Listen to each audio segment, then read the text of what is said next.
Hi friends, ఈరోజు మన recipe వచ్చేసి పూల్ మకానాతో స్వీట్. చాలా టేస్టీగా ఉంటుంది, ఇంకా చాలా హెల్దీ కూడా. ఈవినింగ్ టైంలో మీ పిల్లలకి చేసి పెడితే కనుక చాలా ఇష్టంగా తింటారు. ఎలా చేసుకోవడమో ఇప్పుడు చూద్దాం. ముందుగా కడాయి తీసుకొని దానిలో పూల్ మకానా వేసి డ్రై రోస్ట్ చేసుకోవాలి. ఎలాగంటే అవి క్రిస్పీ అయ్యేంత వరకు కూడా. ఈ పూల్ మకానా ఇందులో ఏంటంటే ప్రోటీన్, ఇంకా ఫైబర్, కాల్షియం, ఫాస్ఫరస్ ఇవన్నీ కూడా పుష్కలంగా ఉంటాయి. చాలా హెల్దీ. వన్స్ ఇవి క్రిస్పీ అయిన తర్వాత వేరే బౌల్లోకి తీసి ట్రాన్స్ఫర్ చేసుకోవాలి. అంతేకాదండో, ఇది బ్లడ్ ఇంప్రూవ్మెంట్కి కూడా చాలా యూజ్ అవుతుంది.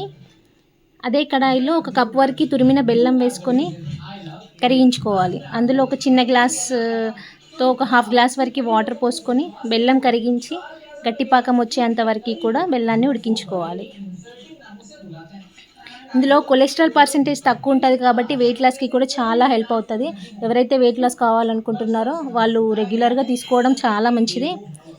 వన్స్ ఇది మొత్తం క్రీమీ టెక్స్చర్ అయిన తర్వాత మనం రెడీ చేసుకున్న పూల్ మకానా వేసేసి అందులోనే ఇంకా నాకు నువ్వులు కూడా కొన్ని వేయించుకున్నాను, అవి కూడా అందులో వేసేసి రెండు కలిపి మొత్తం బెల్లం పాకం మొత్తం వాటికి పట్టే విధంగా మంచి కలుపుకోవాలి.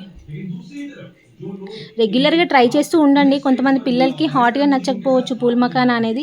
ఈ రకంగా స్వీట్గా చేసి పెడితే కనుక చాలా ఇష్టంగా తింటారు. అప్పుడప్పుడు ట్రై చేయండి, చాలా యమ్మీగా ఉంటుంది. యాక్చువల్గా మా బాబు తినడు హాట్గా చేస్తే కనుక, కానీ ఇట్లా చేస్తే కనుక తనకు చాలా నచ్చుతుంది. అట్లనే కొంతమంది ఉంటారు కదా పిల్లలు. వీటన్నిటిని కూడా ప్లేట్లో ఆయిల్ రాసుకున్న ప్లేట్లో కానీ నెయ్యి రాసుకున్న ప్లేట్కి కానీ ట్రాన్స్ఫర్ చేసుకోవాలి. అన్నిటిని ట్రాన్స్ఫర్ చేసుకొని దానికి కొంచెం సపరేట్గా చేసుకుంటే బెటర్. ఎందుకంటే అది స్టిక్కీగా ఉండకుండా ఉంటాయి. దానికి సపరేట్గా చేసుకొని అట్లా కాసేపు గాలికి వదిలేయాలి. కొంచెం వేడి చల్లారాక దానికి సపరేట్ చేసుకొని డబ్బాలో స్టోర్ చేసుకుంటే 1 వీక్ to 10 days వరకు మీకు స్టోర్ అవుతాయి. చాలా టేస్టీగా ఉండేటి. Must try. మీ పిల్లలకి